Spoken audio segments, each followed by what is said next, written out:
الرحمن الرحیم۔ السلام علیکم۔ کلاس 6 آج اردو میں ہم سبق نمبر 9 بڑا کون چھوٹا کون کے ریڈنگ کریں گے۔ سبق نمبر 9 بڑا کون چھوٹا کون، یہ ایک ڈرامے پر مشتمل ہے جس کے کردار ہیں بادشاہ، وزیر، غلام، نابینا شخص، محافظ نمبر 1 اور محافظ نمبر 2۔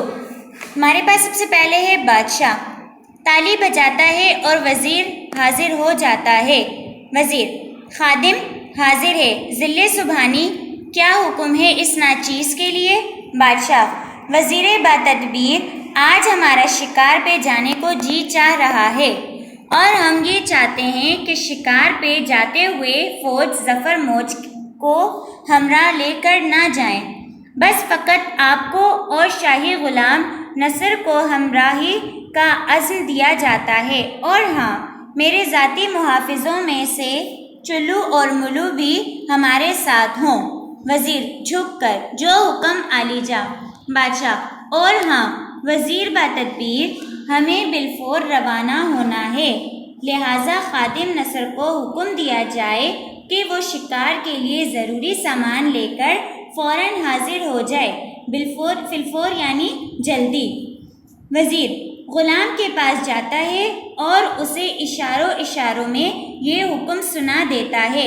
غلام سامان لے کر حاضر ہو جاتا ہے اور سب کو ان کے حصے کا سامان تقسیم کر دیتا ہے۔ کیا بندہ یہ پوچھ سکتا ہے کہ ذل سبحانی شکار کے لیے کس سمت کا قصد فرمائیں گے؟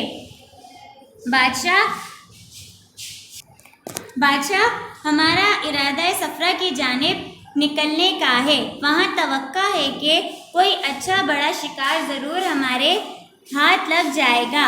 وزیر: ذل سبحانی کی اجازت سے عرض کروں کہ اگر آپ صفرا کے بجائے باذنجان کا قصد فرمائیں تو زیادہ مناسب ہوگا۔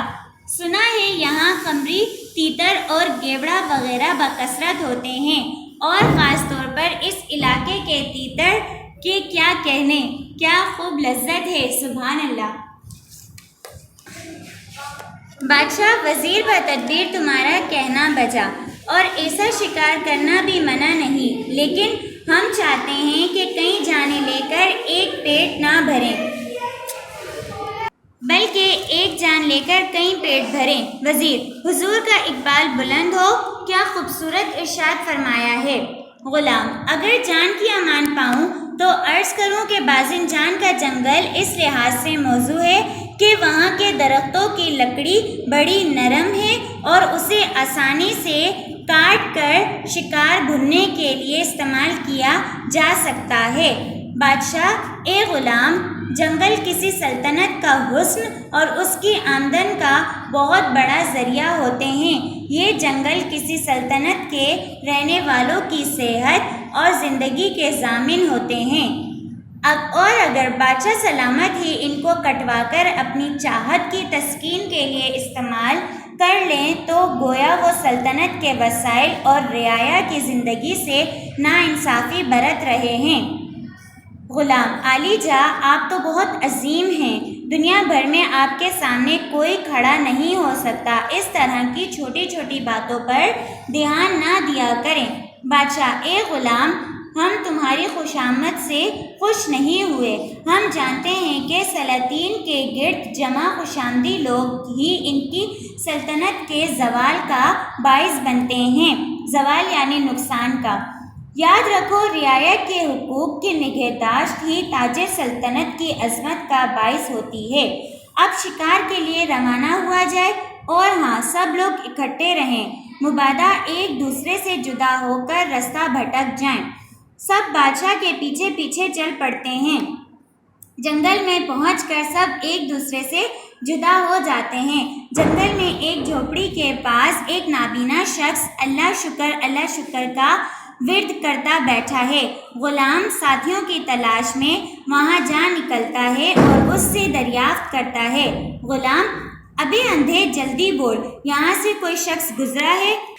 نابینا نہایت نرمی سے: جناب، میں خود اندھا ہوں، میں کسی کو کیسے دیکھ سکتا ہوں؟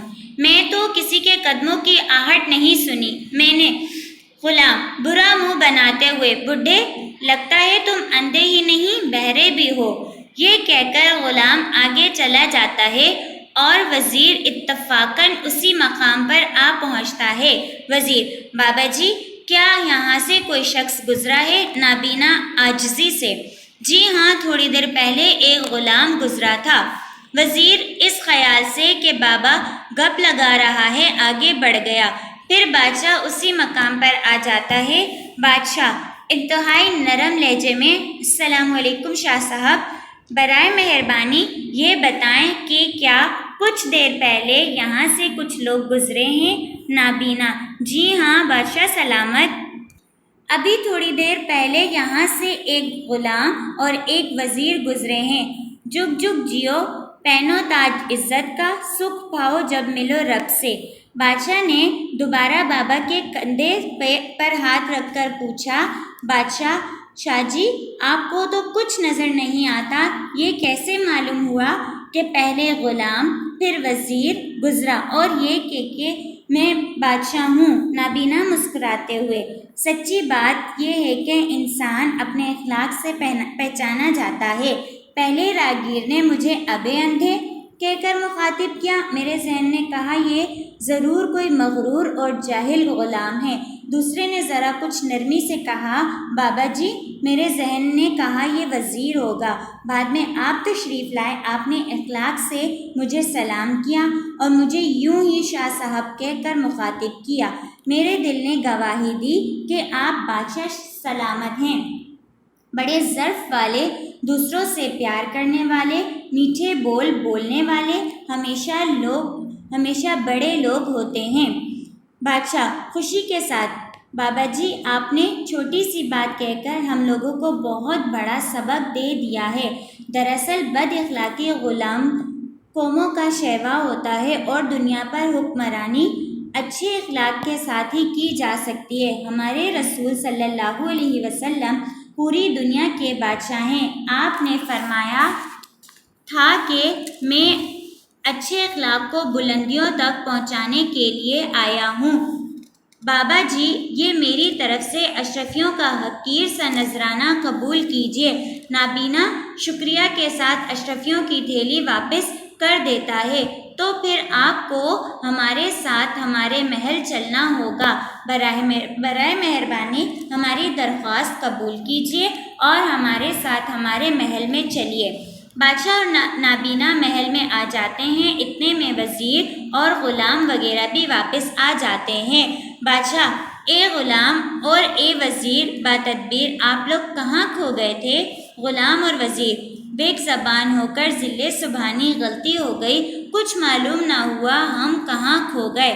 غلام: ذل سبحانی اگر جان کی امان ہو تو میں یہ پوچھ سکتا ہوں کہ اتنے عالی شان اور خوبصورت محل میں آپ اس میلے کچیلے اور آداب شاہی سے نا آشنا بڈھے کو کیوں لے آئے ہیں؟ بادشاہ: حد ادب۔ اے غلام ہم جس شکار کو نکلے تھے وہ کر لیا، ہمیں جنگل سے وہ گوہر نایاب دستیاب ہوا ہے جسے اب ہم اپنے تاج میں سجائیں گے اور اس کی برکت سے ہماری سلطنت شرق سے غرب تک پھیل جائے گی۔ بابا جی اس غلام کو بھی کچھ نصیحت کیجیے۔ نابینا: دیکھو لوگوں، میٹھے بول اور اچھی زبان میں بڑی طاقت ہوتی ہے۔ زبان میں ہی آدمی کی پہچان ہے۔ جن کی زبان اچھی وہی بادشاہ اور جن کی زبان بری وہ سب کچھ ہو کر بھی غلام۔ دیکھو انسانوں سے محبت اور پیار دوسروں کے لیے جینا اصل زندگی ہے، ورنہ انسان جیتے ہوئے بھی بیکار ہوتا ہے۔ بابا جی دونوں ہاتھ اوپر اٹھا کر وجد میں آ جاتے ہیں۔ اسٹیج سے مترنم اور بلند آواز ہوتی ہے: اپنے لیے تو سب ہی جیتے ہیں، اس جہاں میں ہے زندگی کا مقصد اوروں کے کام آنا۔ یہ بابا جی کہہ رہے ہوتے ہیں کہ اپنے لیے تو سبھی دنیا میں جی رہے ہیں، لیکن زندگی کا جو اصل مقصد ہے وہ دوسروں کے کام آنا ہوتا ہے، ان کی مدد کرنا ہوتا ہے، ان کی دیکھ بھال کرنا ہوتا ہے۔ سب سے بڑی عبادت انسان سے پیار کرنا، اپنا لہو بہا کے دنیا کی مانگ بھرنا۔